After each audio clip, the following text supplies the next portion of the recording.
I was one time tackled by cops. I was in high school, and I was. You're clearly a bedwetting pyromaniac, Steve. Yeah, you're gonna love this. I went to buy they were going to show the creature features, the creature from the Black Lagoon or whatever, and they were selling 3D glasses at 7-Eleven. I bought the 3D glasses and was on my way home on my bike, and this cop comes out of nowhere. He tackles me. I'm like, what the hell? I was just buying 3D glasses. And he's like, no, people are firebombing cars in this area, and you fit the profile.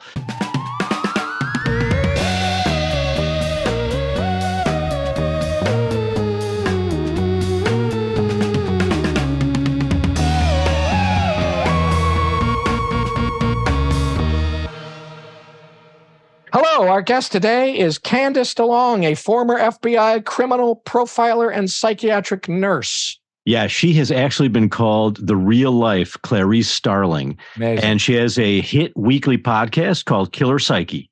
And that is found anywhere you listen to podcasts like this one that you are torturing yourself listening to now. She has seen and heard some very dark shit, right, Steve? Oh, most definitely. And we're going to find out what else runs through her mind, like her thoughts on astrology, which she thinks is bullshit. All right, here we go. Paul and I are both fans of James Bond, and there's a great set. I think it's like To Russia with Love or something. They're describing the murderer, and it's like he gets a sexual satisfaction from actually murdering somebody. And a lot of the people in your podcast are like this too. Like they're getting some kind of strange lust satisfaction from what from everyone else would be, purely an aggressive thing. Mm-hmm. Right. Well, most male serial killers, that is part of the motivation. They're hunting. And when they get their prey, they exercise a few things. It usually starts with manipulation. And for a serial killer, especially the smarter ones, and they tend to be smarter than the average bear, they would call it the lure. And that is another word for it, to lure. But for me, a better word would be manipulation. And that could be something as simple as killer, he's in a bar, he's spotted someone that appeals to him, and here's the manipulation. Say, let me walk you out to your car. This is a pretty dangerous neighborhood. And, you know, that's the manipulation. And then secondly, when they've got them in their zone and they get them away, then the next part of it is domination. Manipulation, domination, and finally control. Complete control. And then when they have that, they like to humiliate the victim. Sometimes sexual humiliation, sometimes physical humiliation. But sex is generally a part of it. It's funny, that idea that they're so much more intelligent. They genuinely do have higher IQs than, like measurably smarter than, because there's something about it. It's such an interesting combination of the animal and the like super intellectual thing is weird. That's right. Really well, weird. I'm not saying super intellectual, but the average IQ is what, 100? So many of them are above that. There is one in particular I'm aware of, Edmund Kemper. The co-ed killer, and I was a teenager. Oh, sure. No, I know Ed Kemper. I don't know him, but I know of him. Right, sure. Right. Yes. IQ of 145. Right. But along with the high IQ, he had tremendous insight. I've seen many interviews. So he's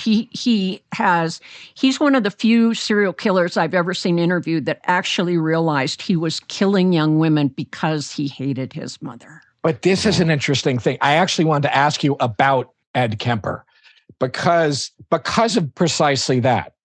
I know that he's super smart, and I know that there's this sort of sense with him because I've seen him interviewed, and he seems to have a kind of rational realization that I did something really screwed up, and I know why I did this really screwed up thing. But I'm always like, does he really know it? Or has he learned to tell us that he really knows it? Because the cunning of these guys is such that can he ever really understand what he's done? Or is he like a learned behavior of being kind of like, I guess I'm supposed to say I'm sorry about this, so I'm going to say I am? Well, it's a good question. I've seen one particular interview of him, one of the many I've seen. If he was lying, I need to get into another line of work. Really? It was he was talking about when he actually did kill his mother. Yeah. What it meant to him. He did violate her corpse, his words. Yeah. And he did it, he said, because he realized she was the one that had to die, or young women were going to continue to die, that they were symbolic. And when he decided to kill her, it was premeditated, but he was very emotional about it. And she had invited a friend over for lunch. It was Easter Sunday. Oh, shit. And he killed the friend too. And he killed both of them. Huh. Yeah, he did. And he just did horrible things. I mean, the insight into that he had into himself was profound. Fascinating. The vast majority of the vast majority of male serial killers, certainly a lot of when we do tremendous research for the podcast, say their childhoods were maybe idyllic isn't a word they use, but they rarely admit to abuse, neglect, trauma. They rarely admit to it. Yeah, Jeffrey Dahmer, like notoriously, when they were interviewing him afterward, everyone sort of expected him to fit this pattern where he was abused tremendously. And he was like, my mom and dad were good to me. My childhood was good. He had this strange, like, he wanted to, cut up and, torture animals. But he was like, it was really more like I could have been a taxidermist if things had been different for me. And he was saying, like, don't blame my mom and dad. He's like, I just got too into this. And so it's weird. He kind of doesn't, he fits it, but he doesn't because he does the animals. But he wasn't abused. At least he says he wasn't abused. Is the animal thing, is the killing animals thing, is that like a real tip off that you've got a serial killer in the making? Well, there's this phenomena we call the homicidal triad. And it is 3 behaviors that are frequently seen that happened in a serial killer's childhood. That those 3 things, bedwetting, and I don't mean an accident. I mean chronic, prolonged. sometimes 3-4 times a night. Right. I thought at first you meant like bedwetting on purpose, but you mean like actual just chronic, right? In their sleep, sure. And that's a sign of a disturbed child. Not if it happens once in a while, but we're talking about ongoing, and if it goes into adolescence, it's an anxiety. It's like a sign of anxiety. Oh, okay. Yes, yes. And then the second one is fire setting. Oh, fire setting, and I don't mean playing with matches. Yeah, I mean. They set fires to see what's going to happen, and it makes them feel powerful. And I've seen videos of kids with this problem. Sure. And their eyes become what we would say glazed over. They're mesmerized by the flame. Mesmerized by it. And so this weird. can happen at 6-7 years old. And then the most significant behavior that is an excellent predictor of future bad acts is animal torture. So we've got, and I'm talking about in grade school and early adolescent years. So bedwetting, fire setting, animlet getting. Check. That's the homicidal triad. But the animal torture in the case of, I'm just like check. Let me see. The pyromania thing. I mean, I think like pyromania is a thing a lot of boys go through a kind of pyromaniac thing, right? I mean, I certainly was into blowing things up and setting things on fire. I was one time tackled by cops. I was in high school, and I was clearly a bedwetting pyromaniac, Steve. Yeah, you're gonna love this. I went to buy they were going to show the creature features, the creature from the Black Lagoon or whatever, and they were selling 3D glasses at 7-Eleven. I bought the 3D glasses and was on my way home on my bike, and this cop comes out of nowhere. He tackles me. I'm like, what the hell? I was just buying 3D glasses. And he's like, no, people are firebombing cars in this area, and you fit the profile. Oh. But I was wondering, like, the other thing I was thinking about was the animal thing. There's this fascinating case, like in the 1590s, there's this guy, his name is Peter Stump, and these dead animals start appearing in the village. And they're like, then suddenly dead humans start to appear. And they're like, this guy, Peter Stump, he's a werewolf. This bastard. Yeah. And they put him on trial. They tortured him. And he said, yeah, okay. Of course, under torture, he didn't say anything. But he said, I am a werewolf. The devil made me kill and eat these people. And I was thinking, like, maybe this was wrongly accused, but maybe he was a serial killer and they didn't know how to process that. I think we've always had serial killers, but I think like in the werewolf guy, that no, back then it was like nobody could possibly do what this guy is doing except if the devil is making him do it. Right. Well, and I suppose it's like, hey, it's a good time to be a serial killer because, nobody, like you say, they don't have like, home confinement ankle bracelets and stuff, or there was just no law confining you. You spend a lot of time on this in your daily, this is your bread and butter. And I'm just thinking, like, how do you sleep at night? Like, this would just play on my mind. I'd be laying in bed thinking about, then they cut the tongue out and I'm just like, what the? When I was an FBI agent and I was actually working these cases and my son was young and and no cell phones. If I was working a case of a missing or known to be murdered child, I couldn't find a payphone fast enough to call home and, hi, how you doing? Are the doors locked? Yes, Mom. Okay, put the phone down and go check. Okay, Mom, there, go, and wasn't just me. A lot of, the male agents were doing this too. So it's when you're working and it's not something you can just shake off. There's a, that comedian, Sacha Baron Cohen. Oh, yeah. He has a cousin named Simon Baron Cohen, who's I think he's at Cambridge or Oxford. Something and like that. He studies psychopaths, and he claims that there's like a distinction between having a kind of cognitive empathy, which a lot of these serial killers are really good at because they can figure out, for the manipulation, they can figure out what is this woman thinking, how can I take advantage of her, or this guy, but then there's the affective or emotional empathy, which is different. So they're very low on the emotional empathy, but they're high on the cognitive empathy. It's interesting. Oh, so they're kind of cunning in terms of like reading human behavior and stuff like that without any kind of emotional filling in of like all the sort of, I didn't know there were two different things like that. That's what he argues. That's what he says. Really interesting. You just described Dexter, by the way. Oh, really? Because he has the cognitive thing and not the emotional thing. He would, it's in the series, you hear him narrating. He does his own voiceover, what's going on in his mind. And he's always thinking, okay, how am I supposed to respond to this so that I look normal? Right. And that's my point about like Ed Kemper and stuff. It's like, do you learn at some point how to look normal? You know what I mean? Like how to appear to be normal, to learn behavior.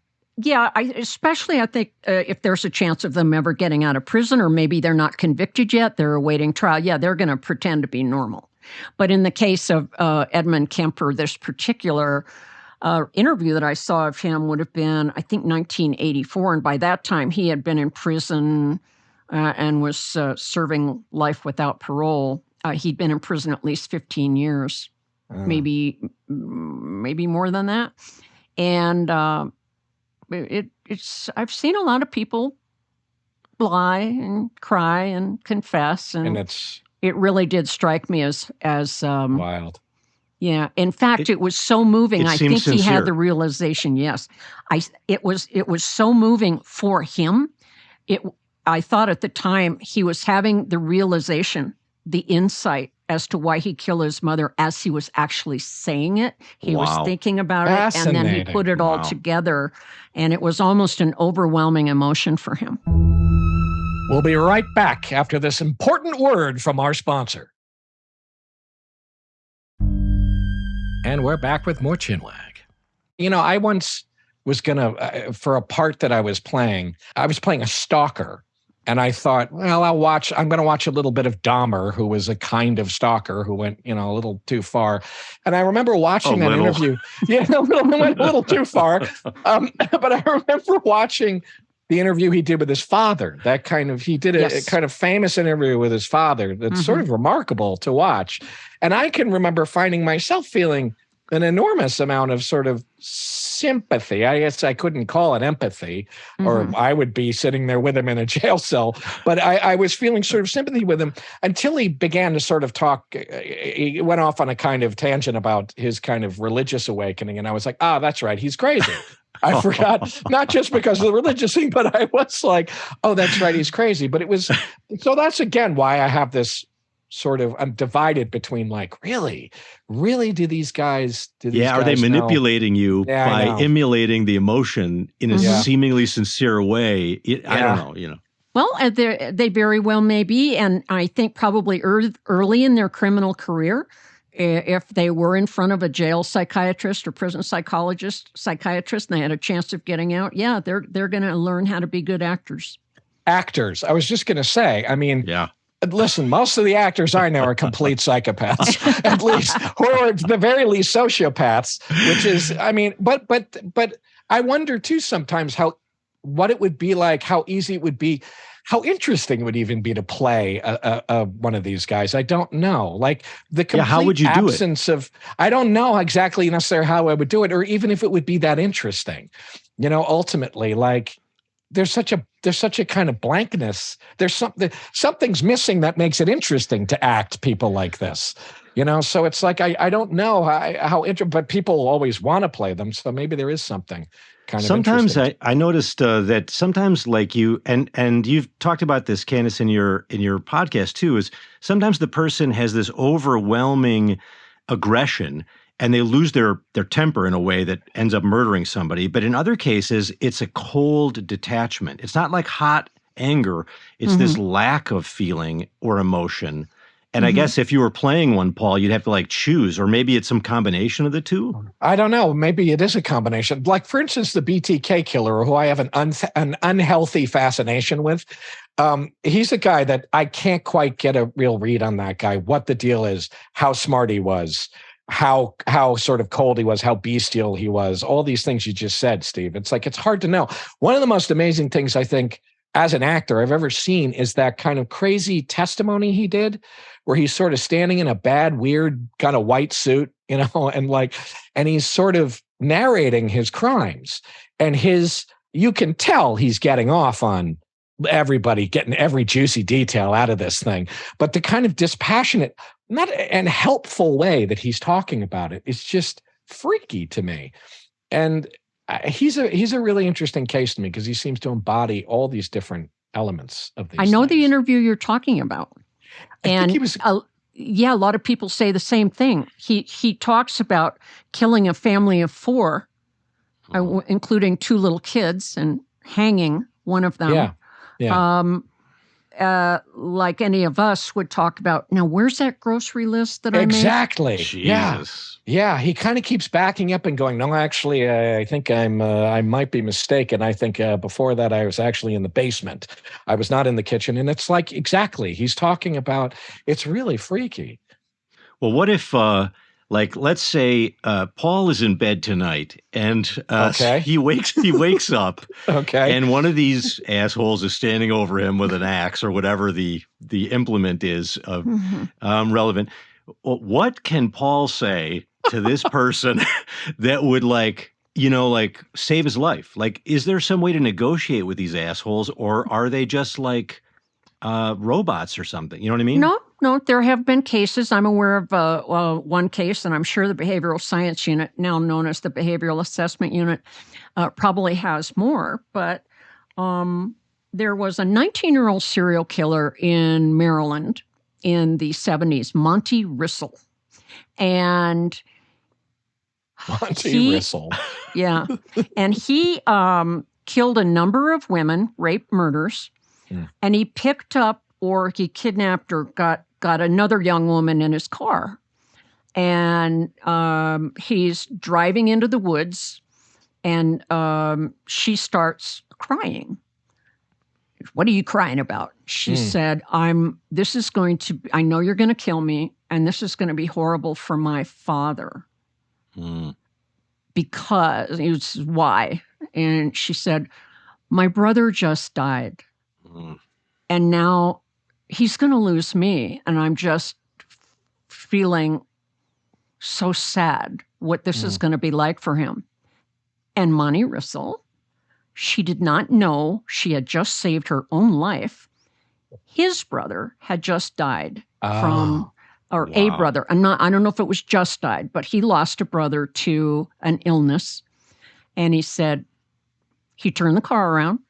He went back to where he got her, opened the door and said, get out. It's your lucky night. Wow.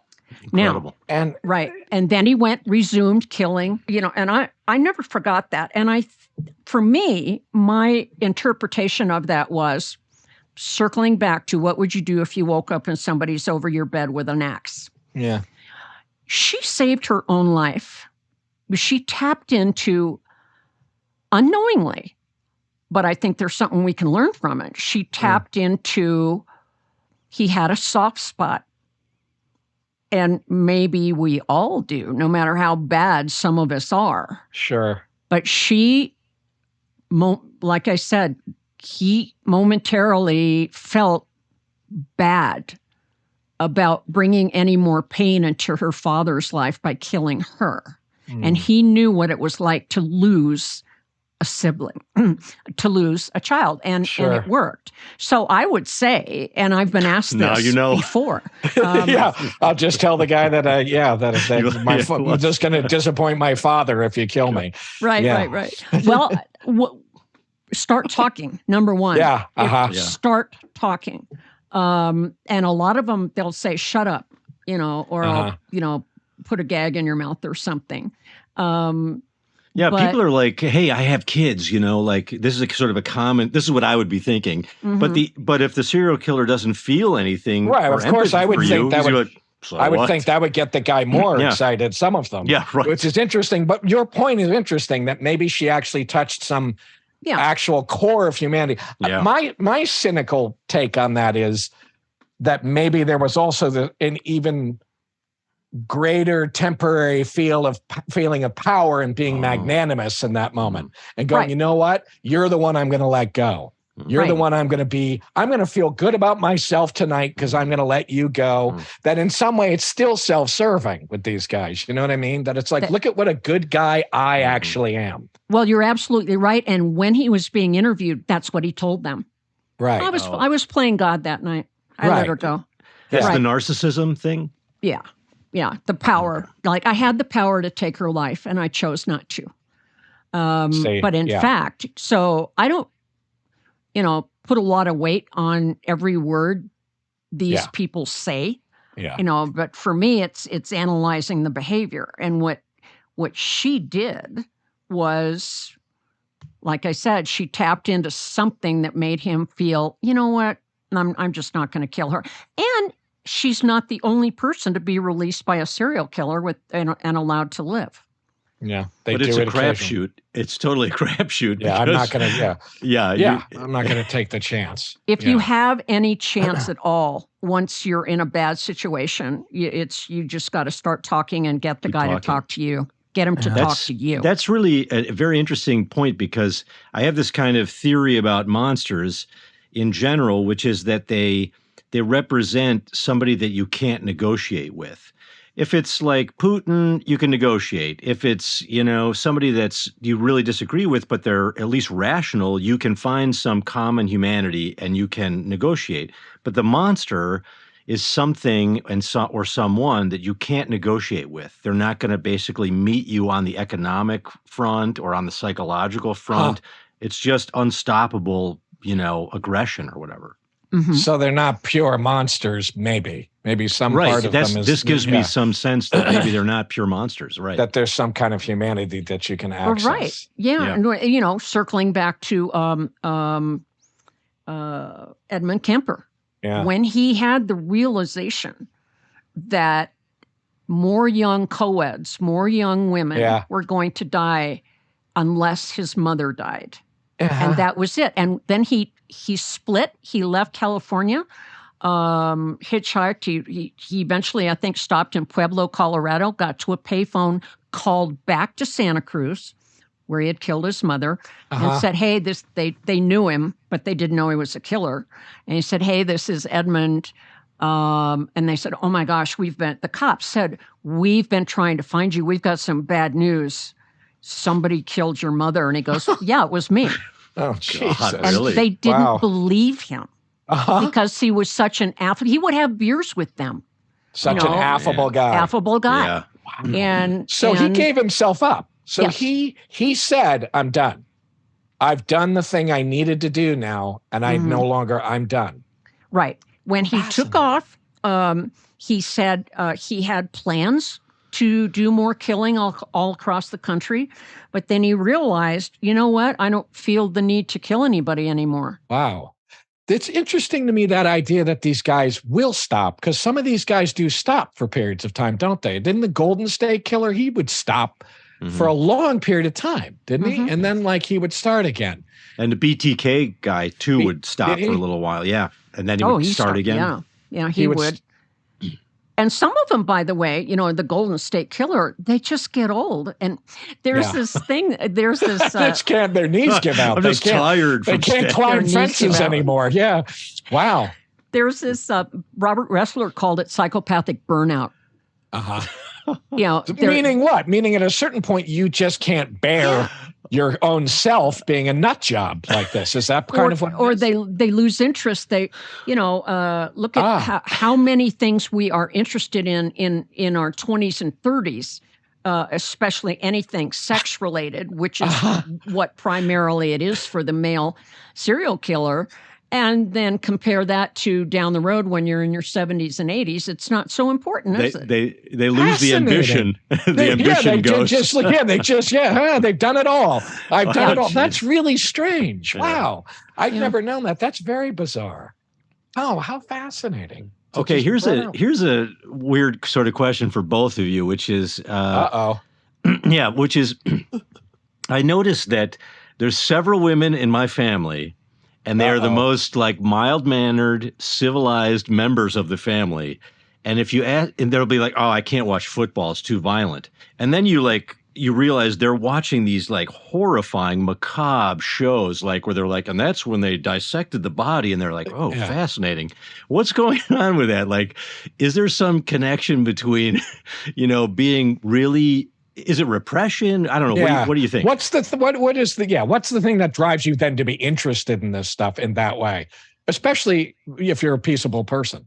I get asked that question a lot. And when I was in nursing school, I had to take some electives, and I took them in criminology and abnormal psychology and things like that because... And at the time, I was working in maximum security psychiatry, Northwestern University Hospital, Institute of Psychiatry. I wanted to know what made horrible people do horrible things. And we rarely had anybody that had committed a crime admitted to Northwestern. Northwestern's a private hospital. Most people arrested for murder, if they needed psychiatric care, they were taken to Cook County General Hospital, which Cermak Hospital, which is the part of the jail, Cook County Jail, that was for psychiatric cases. But once in a while, somebody would be admitted for 30 days of observation and treatment to the unit, at the psych unit I was working on, which was a locked unit, meaning maximum security. The staff could come and go. The patients could not. And I remember one of them was a teenage boy, and I mean middle adolescence, 15, who had killed his mother. And it was just the two of them. And I was just gobsmacked that that a child would kill the one person on whom they are dependent for everything, for shelter, for love, for food. And I wanted to know what happened.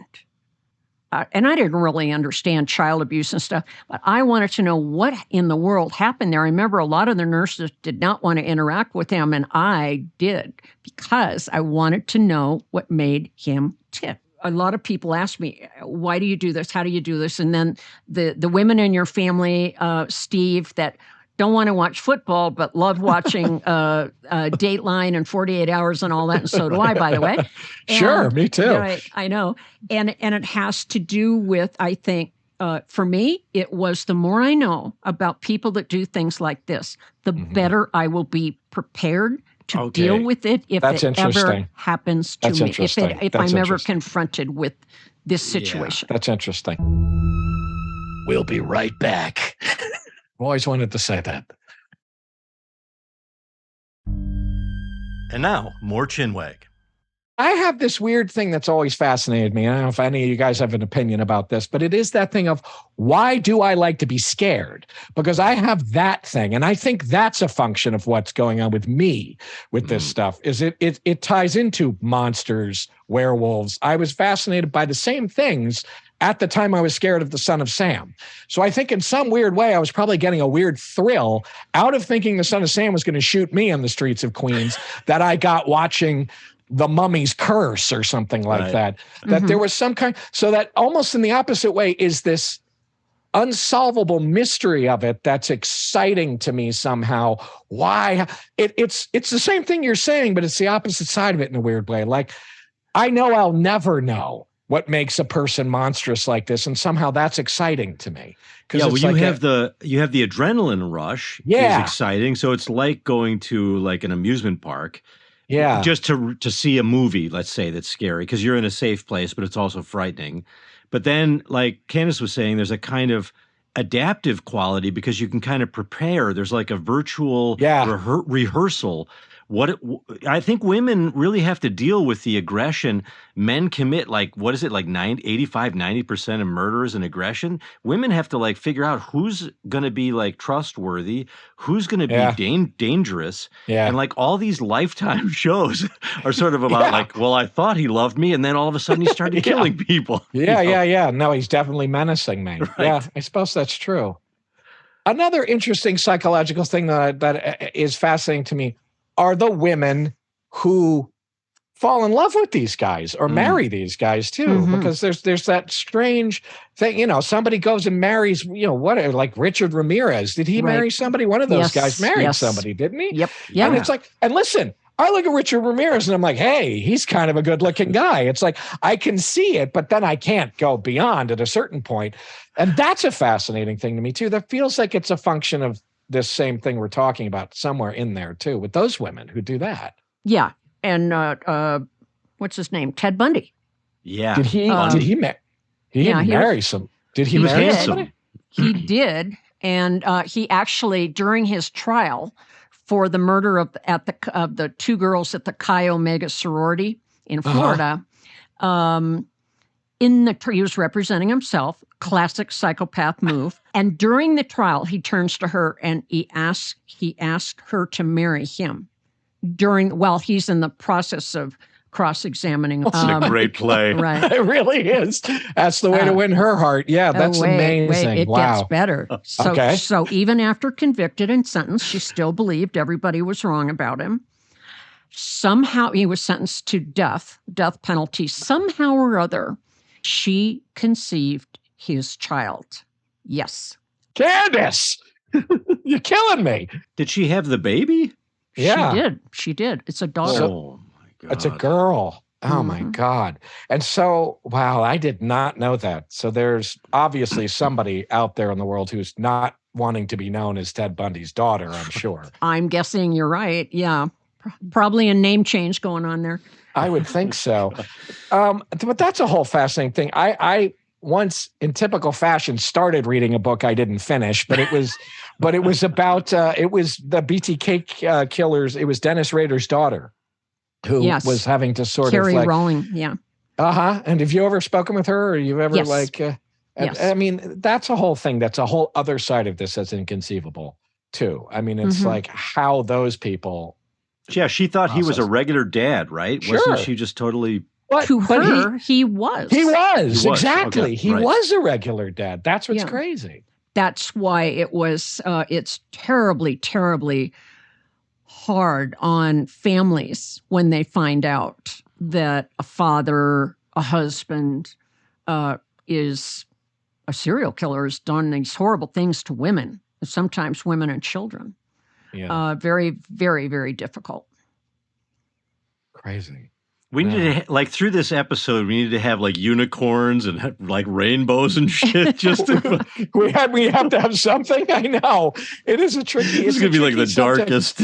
No, it's very dark. It's an incredibly dark topic, and you get into the whole. I mean, please, I don't even want to. I don't even want to bring up Ed Gein and all that stuff because then you're getting into like cannibalism and stuff like that.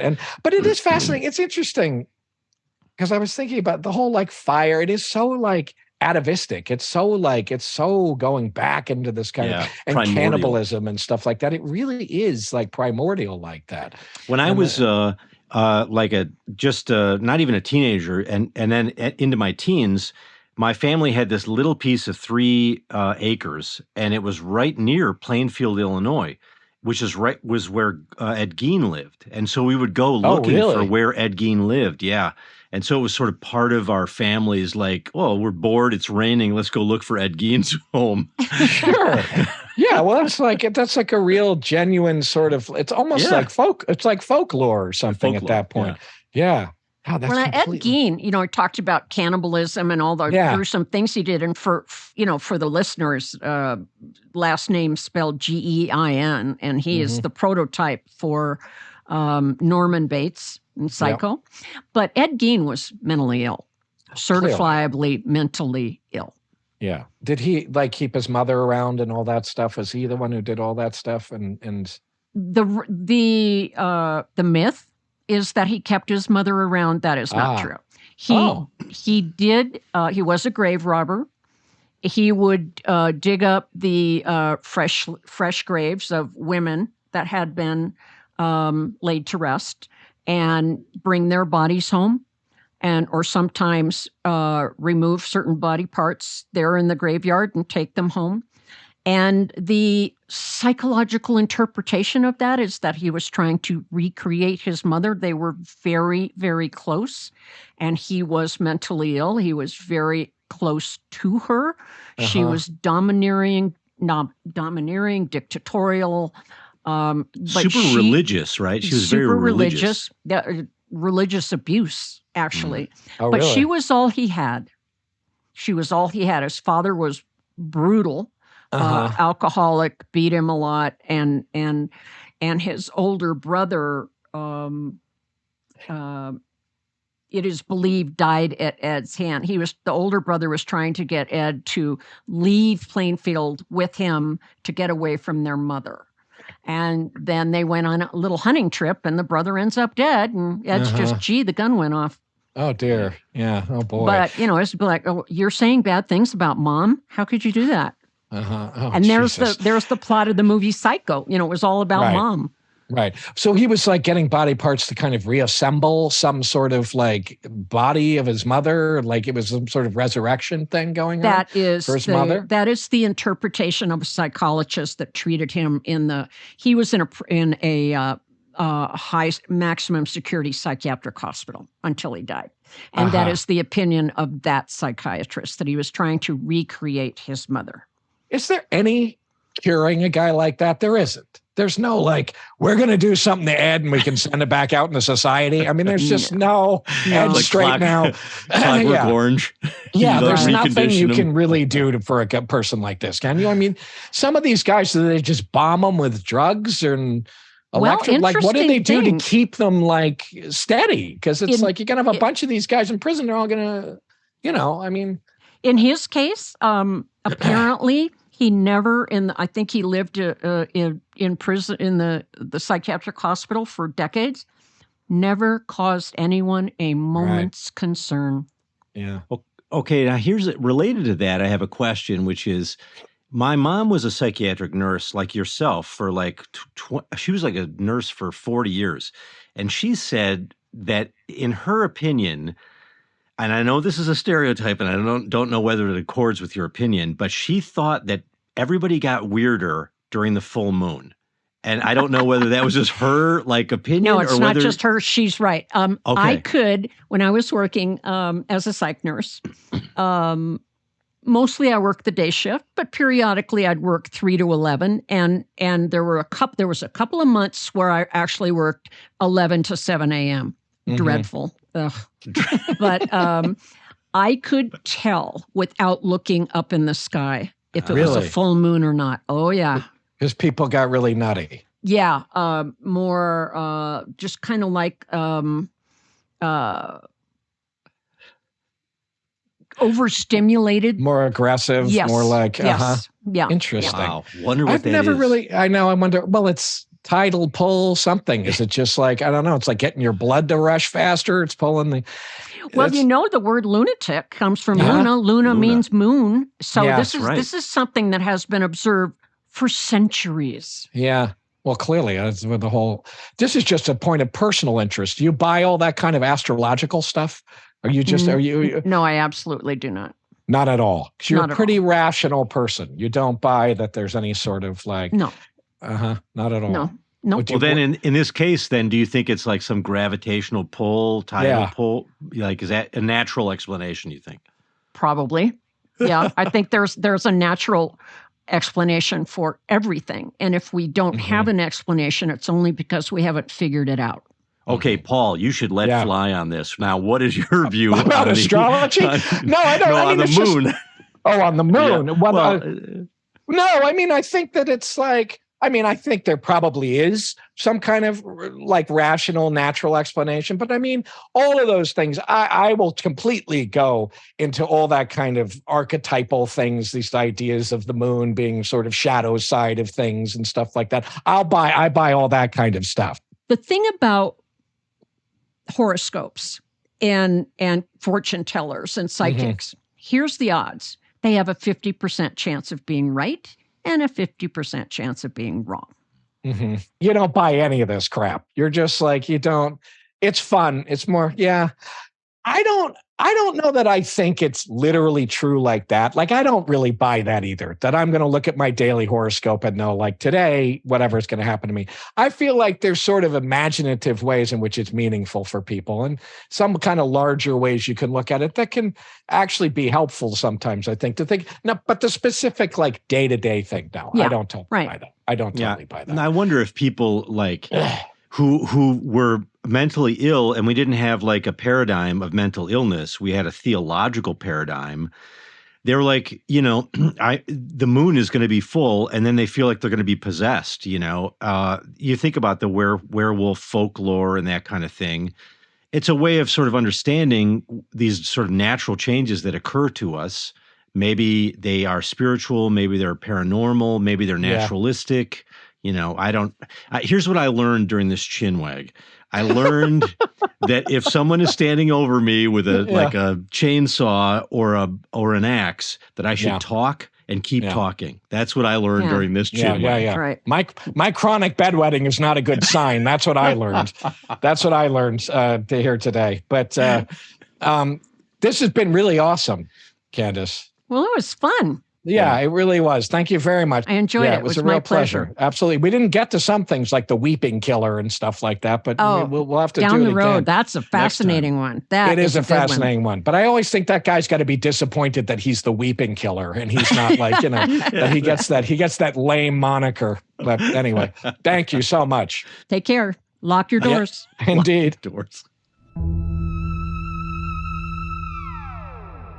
Thanks for joining us on Chinwag. And of course, if you like what we're doing, and even if you don't, especially if you don't, I like a little lively debate. I'd like to get into it with you people. How about you write to us? Because we'd love to hear from you. Post all your burning questions in the comments. If you have a topic you want us to cover and it's strange enough, then maybe we'll talk about it here on this very podcast. And please make sure you rate us and leave a review, and then share us with your friends. Why not? Ha ha ha ha! Chinwag is a production of Treefort Media and Touchy Feely Films. Hosted and executive produced by Paul Giamatti and Stephen Asma. Executive producers for Treefort are Kelly Garner and Lisa Ammerman. Dan Carey is executive producer for Touchy Feely. Our series producer is Rachel Whitley Bernstein. Our associate producer is Andrew Miller.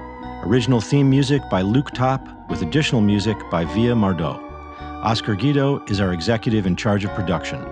Tom Monahan is head of audio for Treefort. Animation created by Alex Sokol. Audio production, supervision, and editing by Maxwell Carney. Additional audio assistance and mixing by Jeff Neal. Video editing by Brian Barczewski, with additional production management from Renee Levesque. Lastly, for more information, go to chinwagpod.fm and find us on Instagram or TikTok at chinwagpod or on Twitter at chinwag_pod.